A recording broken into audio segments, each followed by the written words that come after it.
आमच्या रामात भोगलेला आहे. फक्त तो उघडा होता, तो इस्त्रीच्या कपड्यात तिथं भोगतोय. ही परिस्थिती आहे. त्यात ते गंमत असताना त्यानं आमची गल्ली सोडलेली आहे, कारण ती व्हाईट कॉलर झालं आणि तो इकडं आलाय फ्लॅट मध्ये, तर तिथं त्याला जो काय त्रास आहे ते त्यालाच माहिती आहे. तो त्रास आहे म्हणून तो इथं आला कास्ट्राच्या पदराखाली, आणि आज त्याच्या समोर येऊन माणूस आला. त्यामुळे त्याला कुठेतरी वाटायला आमचं बोलायला काय. भारताचे संविधान हे पहिल्यांदा ते दारात आले, त्यांनी हातात कुराण दिलं, म्हणाले हे वाच आमच्यात ये. पण मला भूक लागली होती, मागावं वाटलं पोटासाठी, 2 घास मागता आलं नाही, बाजूला आई उभी होती. दुसऱ्यांदा दुसरे आले, त्यांनी हातात गीता दिली, म्हणाले हे वाच आमच्यात ये. पण मला भूक लागली होती, मागावं वाटलं पोटासाठी, 2 घास मागता आलं नाही, बाजूला आई उभी होती. तिसऱ्यांदा तिसरे आले, त्यांनी हातात गीता दिली, म्हणाले हे वाच आमच्यात ये. मला भूक लागली होती, पण मागावं वाटलं पोटासाठी, 2 घास मागता आलं नाही, बाजूला आई उभी होती. साऱ्या धर्मांचे धर्मगुरू येऊन गेले, त्यांचे धर्मग्रंथ देऊन गेले. या धर्मग्रंथांच्या नुसत्या ओझ्यानीच कंबर वाकली माझी. तेव्हा भुकेनं खोल आत गेलेल्या डोळ्यात आईनं बघितलं आणि तिनं आणलं 2 भाकरीचं पीठ, कुठेतरी घाम घालून. तेव्हा चूल कशी पेटवायची हा प्रश्न आईला पडला, कारण या देशात भाकरीच्या पिठापेक्षा सरणाची लाकडं महाग झाली आहे. आईनं बराच वेळ विचार केला आणि तिनं घातले सारे धर्मग्रंथ चुलीत आणि काडी लावली. धर्मग्रंथ चुलीत पेटले. पेटलेल्या चुलीवर तवा तापला. तापलेल्या तव्यावर आईनं 2 भाकरी थापल्या, ताटात आल्या. पोटभर जेवलो तेव्हा लक्षात आलं, या धर्म प्रसारकांना माझी भूक कळली नाही, पण या धर्मग्रंथांनी स्वतः जळून माझी भूक भागवली, म्हणून हे धर्मग्रंथ अजूनही श्रेष्ठच. पोटभर जेवल्यानंतर आईनं हातात एक जपून ठेवलेलं पुस्तक सरकवलं, मांडीवर आलं आणि आई म्हणाली, पोरा फक्त एवढंच वाचून बघ. आणि मी बघितलं, त्यावर लिहिलं होतं भारताचे संविधान.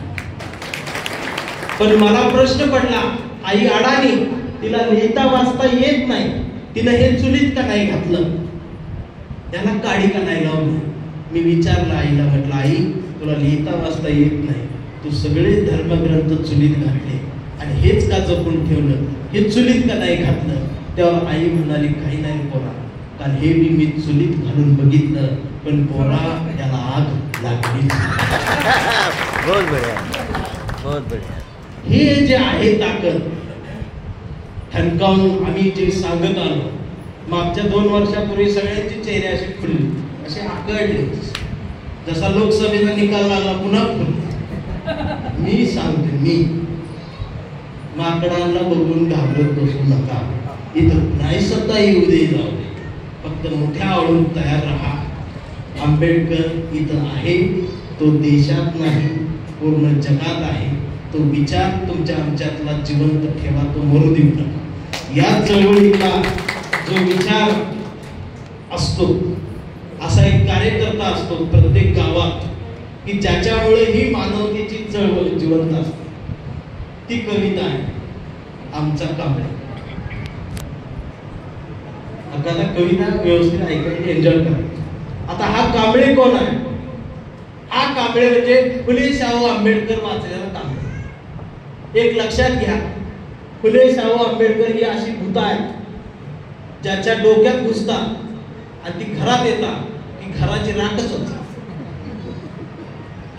पण एक लक्षात ठेवा, फुले शाहू आंबेडकर यांचे विचार जी माणसं पेरतात त्यांच्या घराची राख होते, आणि फुले शाहू आंबेडकरांचे विचार जी माणसं विकतात त्यांच्या घराचं सोनं होतं. पण एक लक्षात घ्या, इथं राख झालेल्या घरांचा इतिहास लिहिला जातो, सोनं झालेल्या नाही.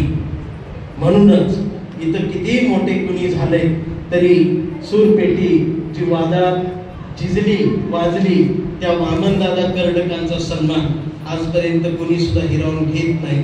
त्या वामनदादांचं नाव घेतल्याशिवाय माझे स्टेज पूर्ण होत नाही. आणि म्हणून कविता आहे आमचा कांबळे. हा कांबळे कोण आहे? हा पुस्तक वाचलेला कांबळे. हा परिवर्तन मागतोय, हा फिरायला पाहतोय, त्याला काय काय त्रास होत जातो त्याची कविता की आमचा कांबळे लय हुशार, हे कधीच नाही रडला, नुसताच काढला. कांबळे शाळेत गेला, मास्तरनं फळ्यावर सरस्वती काढली.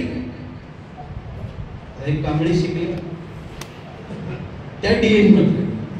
कांबळे शाळेत गेला, मास्तरनं फळ्यावर सरस्वती काढली, पण कांबळेनं पाठीवर सावित्री काढली.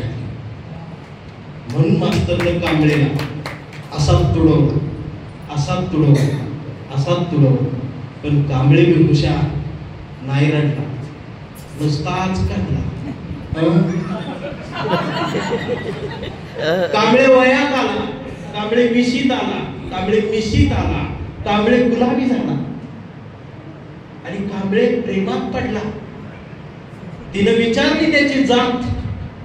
कांबळे म्हणला, वेडे मी माणूस, माणूस माझी जात, प्रेमात कसली आली जात. मग तिनं पण कांबळे कोपऱ्यात असा तुडवला, असा तुडवला, असा तुडवला, पण कांबळे बी हुशार, नाही रडला, नुसताच काढला. कांबळेचं लग्न ठरलं. घरचे म्हणाले मुहूर्त पहा. कांबळे म्हणला पटत नाही, फळे वाचा. नातेवाईक म्हणले सत्यनारायण. कांबळे म्हणला जमत नाही, गाडगे बाबा वाचा. भावकी म्हणते जागरण गोंधळ, तरी का.